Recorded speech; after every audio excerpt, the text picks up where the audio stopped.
Hey guys, Seth here from WW&SR Productions, and I was just gonna say, this week has been funny. I've been sick for well, not sick, but um, I was not feeling well yesterday, so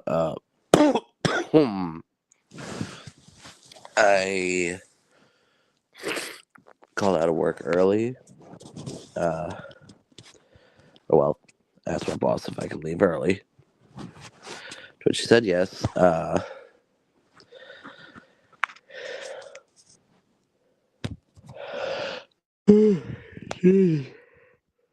Yeah, the stream is mainly going to be me, I would say ranting, but doing a little bit of lore for Soto's Greater Years. With some engines 98462, 87546, some of the loaned engines that were around during the time. What happened during the early years, maybe some additional engines that came in during the time. My headcanons for some, stuff like that.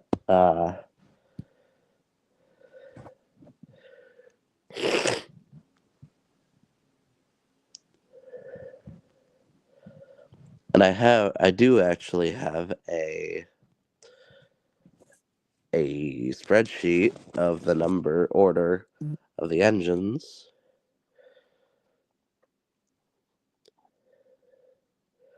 But I'm gonna get into my first and probably most recent created. I wouldn't say they're loaned character because they work on the island, but their maintenance engine. Their name is I gotta remember what I named it. His name is Robin. He's a LNER class J50 with the BR number being 68983, I think. But on Sodor, he was repainted to be number 65 in reference to the year that the actual engine was withdrawn.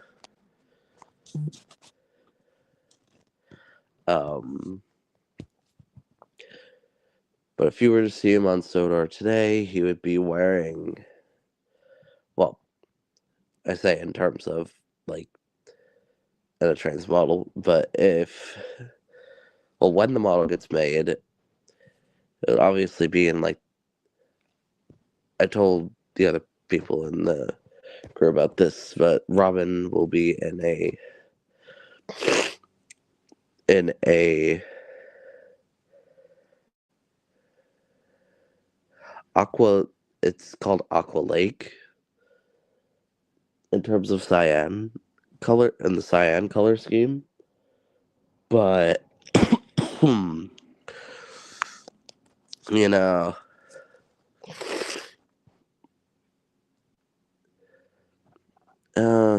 so basically what I had planned for him was that he was not really a pleasant, he started off being a bit gruff and hard to become friends with.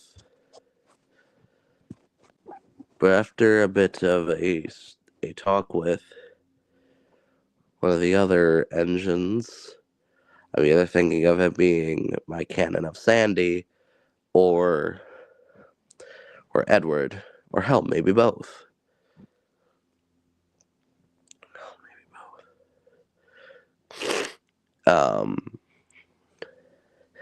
He starts warming up to some of the other engines.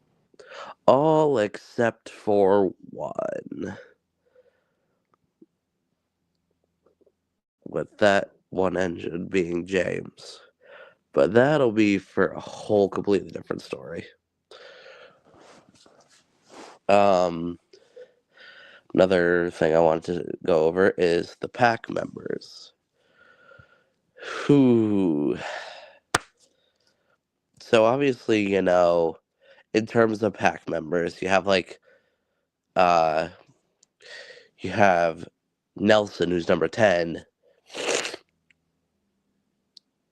Jack's number 11, not Oliver, Alfie is number 12.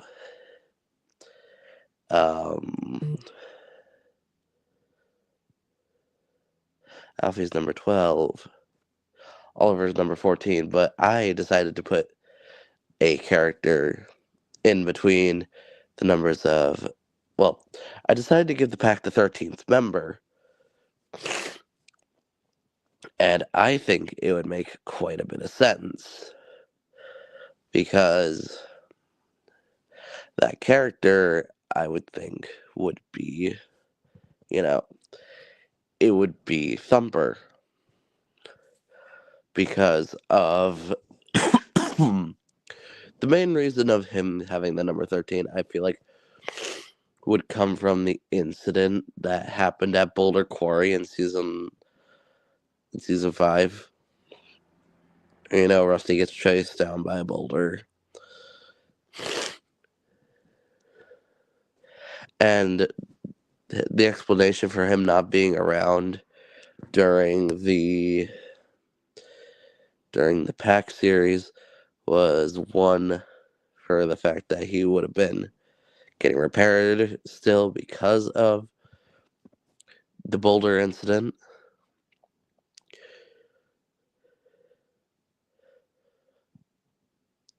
But also because for some jobs he just wasn't needed. Hello there. Trying to think.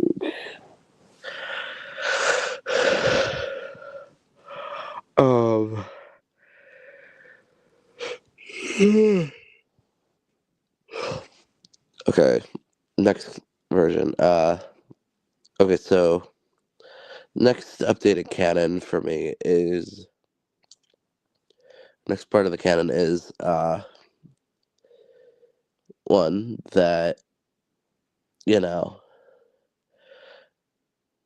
very sure we all realize that Sam's basis would not work on the British soil or British loading gauge, considering, he would not be able to fit under low bridges, or in low or in short tunnels, or around tight bends. So my fix to that is to turn him into a USTC S160, because Sam being an S160, I feel it kind of fits more to the fact that he could have been brought over during war times and would have helped fight in the First World War. Well, not the First World War, the Second World War.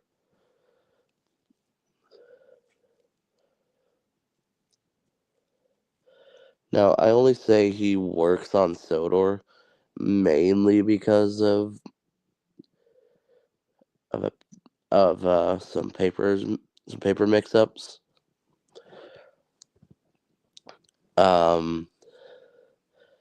Like the paperwork for him got mixed up with another one of the class, but so Topham decides to keep him on anyway to help Murdoch and Peter out with the heavy goods work.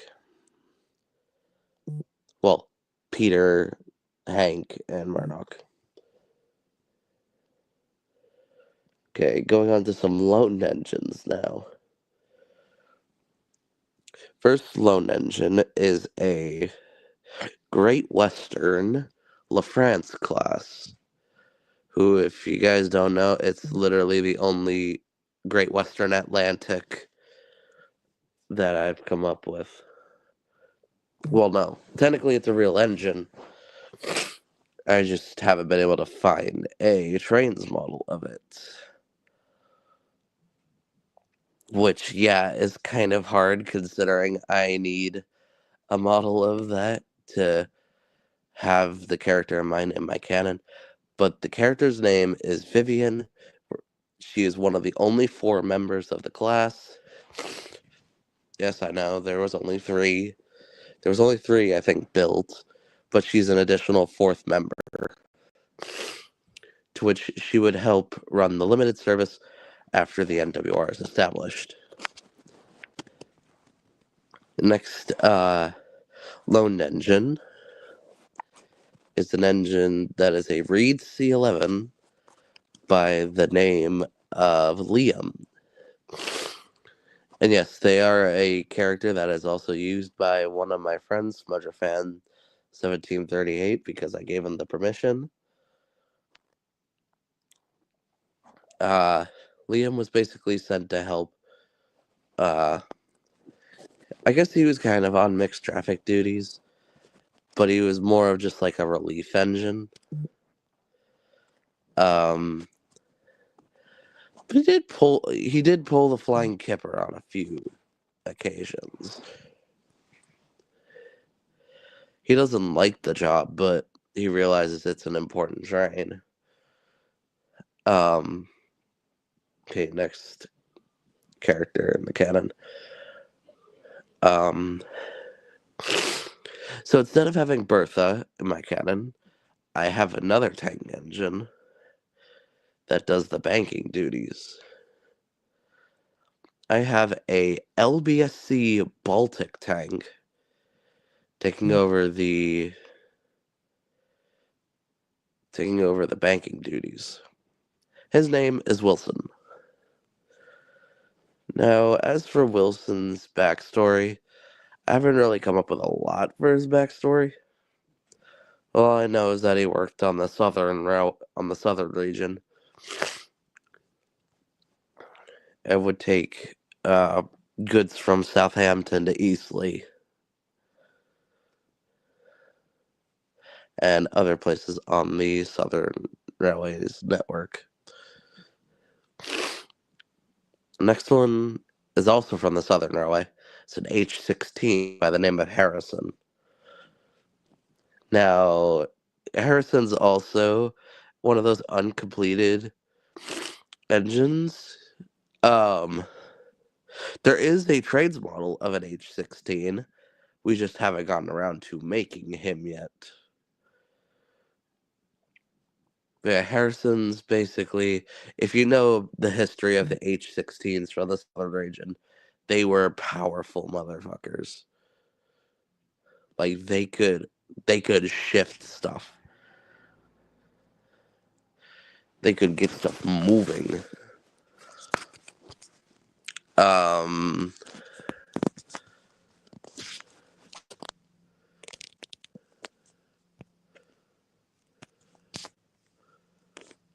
um yeah, he helps out on the mainline trains and but he also helps out take like the heavier ballast deliveries alongside William on the Little Western. He even makes runs to the reopened aluminum works, which got reopened in my canon in 2008.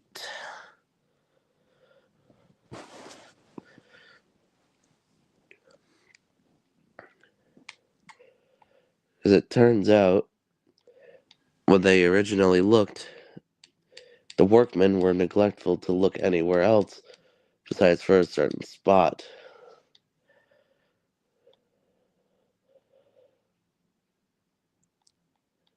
And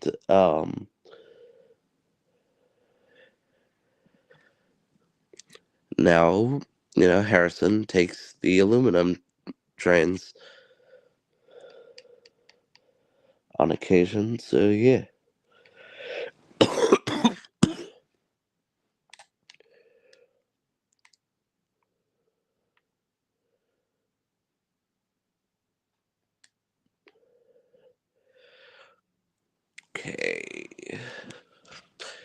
next two engines because they both worked on the same branch.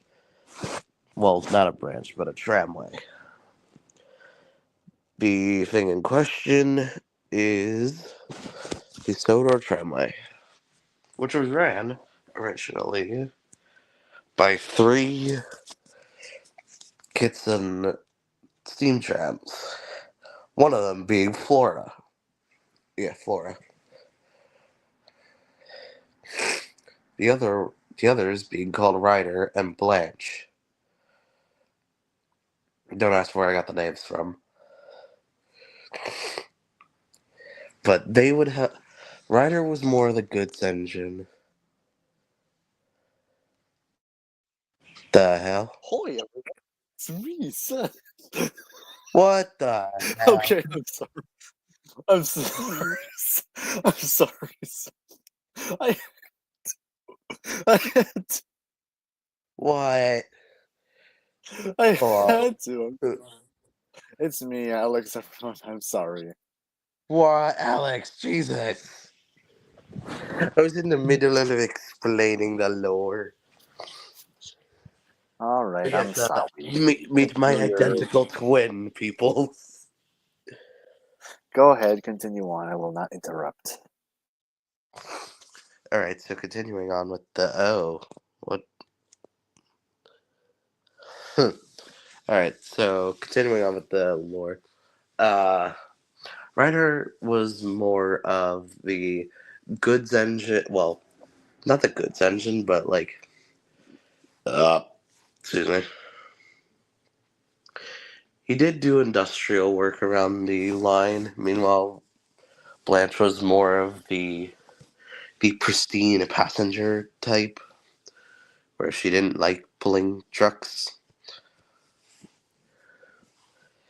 Even though Flora and Ryder consistently like berated her to try and take them, which was funny to watch.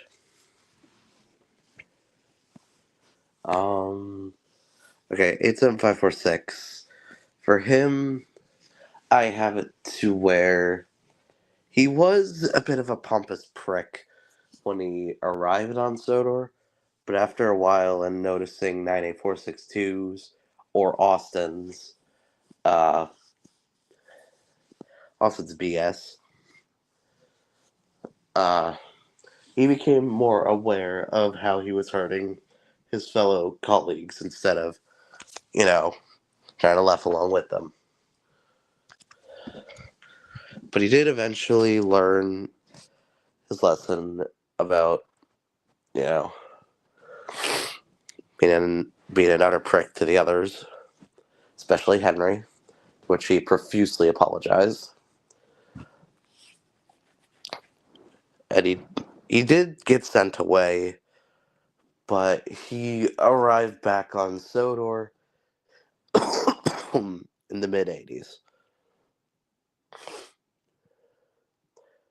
After, yes, and I know that's going to become unoriginal, becoming a private engine for a government official in on Sodor. And as for 98462,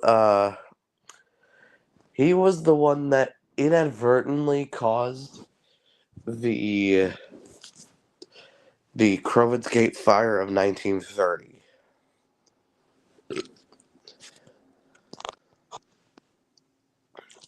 How he did that, you're gonna have to wait on that one. But yeah, the event did lead to the loss of dossiers for numbers 1, 2, and 3. Even though they had already, even though Henry's weren't a total loss considering his rebuild in 35.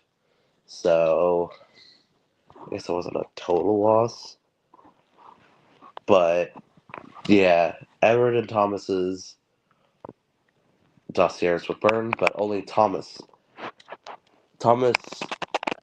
his dossier already had a copy because people were already copying it down, just in case said event could happen,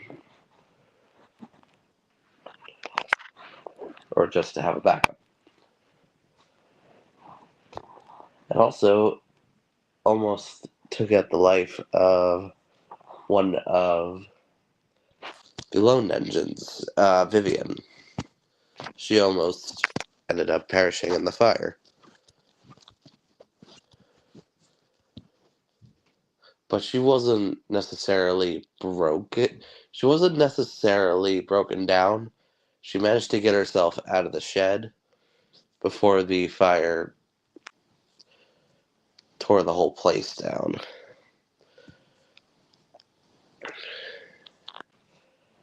I'm trying to remember. Oh yeah, we had some other stuff like what the estate railway is in my canon. I have it nicknamed the Ballyhoo Preservation Society, and that it preserved. Well, technically, they preserved 5 engines initially. Those being, uh, those being Connor, who is a Princess Royal in my canon, Caitlin, who is a GWR King class, and another engine named Ballyhoo Manor, who was actually found during the construction of the Preservation Society, Stephen, and Bertram. Yes, they had a narrow gauge system. Hence why Millie is also there. But Millie wasn't necessarily preserved. She was bought by the Earl, like to help out with the narrow gauge construction.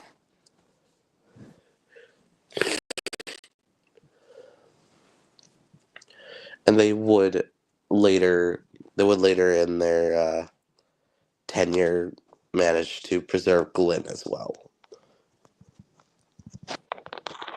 Sadly, Glynn's the only coffee pot that is still alive, which is sad. But Nola, but I also try to keep like a type of hybrid lore where it's TV series, railway series, and model series accurate. Even though the models I use are mainly railway series accurate.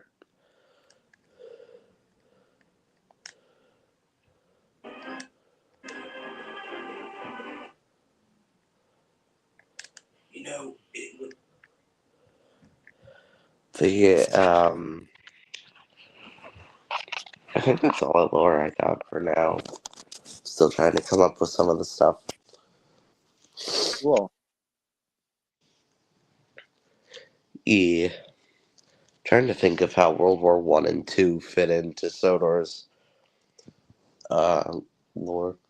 Oh, but did also mean to mention, uh,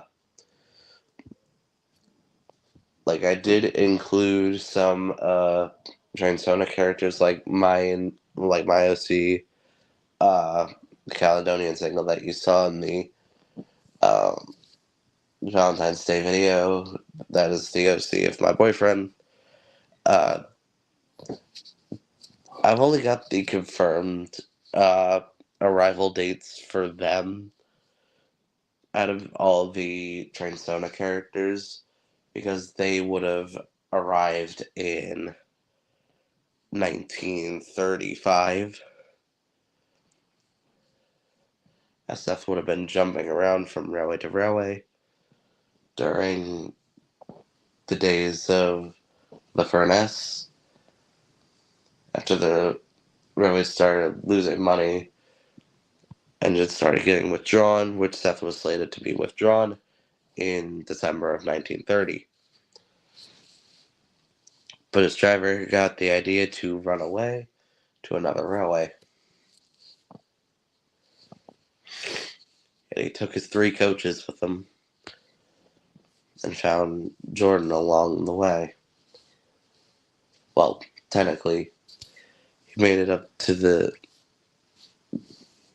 He would have made it up as far as Crew. Or no, not Crew.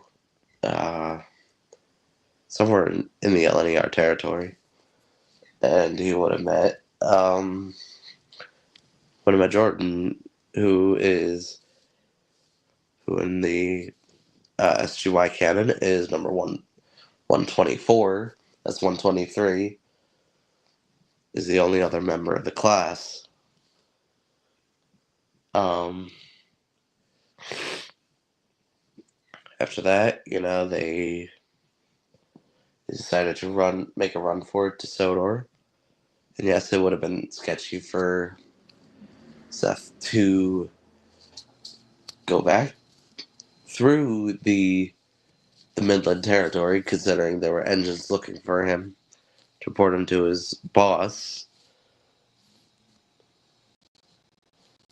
Well, not his boss, but the Midland's manager, who was not as kind as the Furness, as the manager of the Furness Railway.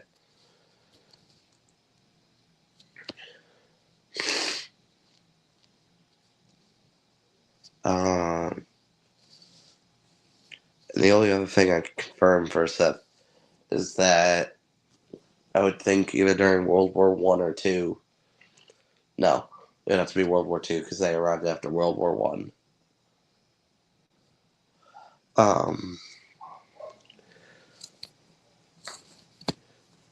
Seth did get hit with shrapnels from some of the bombs during the Blitz, which did some of his boiler tubes were struck, and his firebox was left exposed.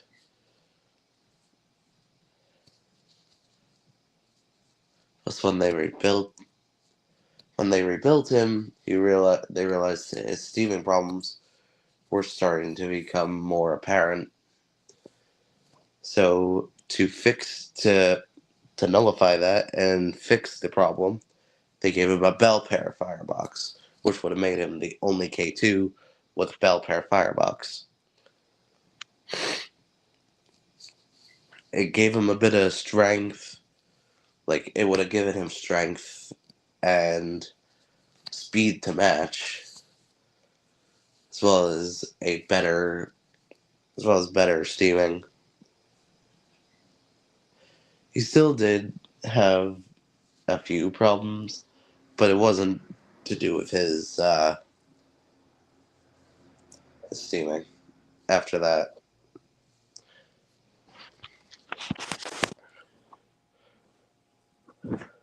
but yeah, I think that's most of the lore that I have currently built up.